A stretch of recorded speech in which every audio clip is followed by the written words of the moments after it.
इसमें दो चीज़ों की धारणाएं बनाई गई। पहला कि इंडी गठबंधन अभी है। इंडी गठबंधन के दो संस्थापक सदस्य जो थे, सबसे पहले नीतीश कुमार जी छोड़े और फिर ठीक लोकसभा चुनाव में ममता बनर्जी इंडी गठबंधन से बाहर हो गई। तो इसका तात्पर्य साफ है कि इंडी गठबंधन तो है ही नहीं। फिर जुलाई 25 में केजरीवाल जी ये कहते हुए बाहर हो गए कि ये तो सिर्फ लोकसभा चुनाव तक के लिए था। तो धीरे धीरे करके आप देखिए कि जो बड़े दल हैं वो सब इंडी गठबंधन से बाहर हो चुके हैं। दूसरा, हम सब पत्रकारों ने मिलकर एक धारणा बना दी कि इंडी गठबंधन का नेतृत्व तो राहुल गांधी कर रहे हैं।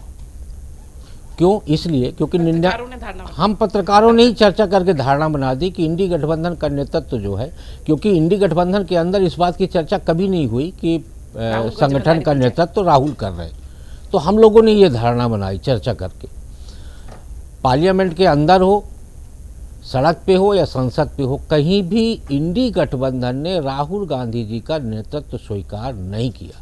कांग्रेस की तरफ से ये भी प्रोजेक्ट किया गया कि राहुल गांधी जी समूचे विपक्ष के नेता हैं, उसे भी समाजवादी पार्टी ने सरेआम खारिज किया पार्लियामेंट के अंदर। आप याद करिए, जब अडानी के मुद्दे पर राहुल गांधी प्रदर्शन कर रहे थे तो समाजवादी पार्टी दूसरे मुद्दे पर प्रदर्शन कर रही थी। तो आप देखिए कि दोनों के बीच में कहीं तालमेल नहीं है।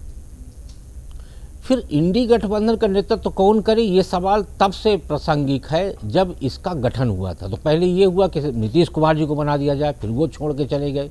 फिर आया कि शरद पवार जी को बना दिया जाए। उसके चलते शरद पवार जी और कांग्रेस के बीच में भी आपको याद होगा तनातनी की स्थितियाँ पैदा हो गई थी।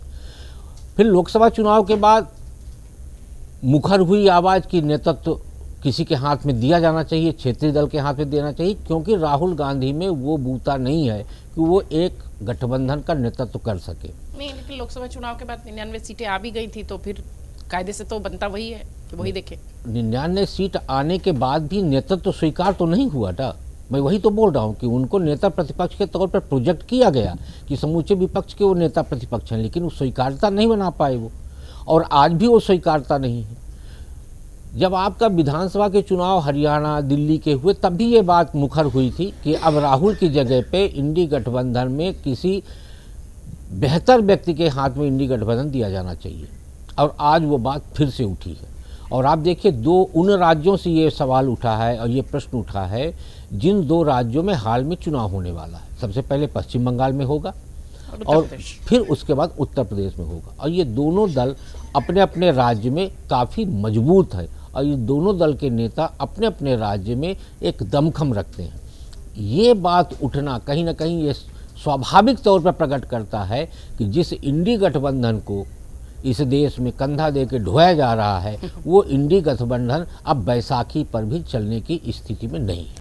अगर आप ये वीडियो YouTube पर देख रहे हैं तो हमारे चैनल को सब्सक्राइब कर बेल आइकन दबाएं, और Facebook पर देख रहे हैं तो हमारे पेज को लाइक करें।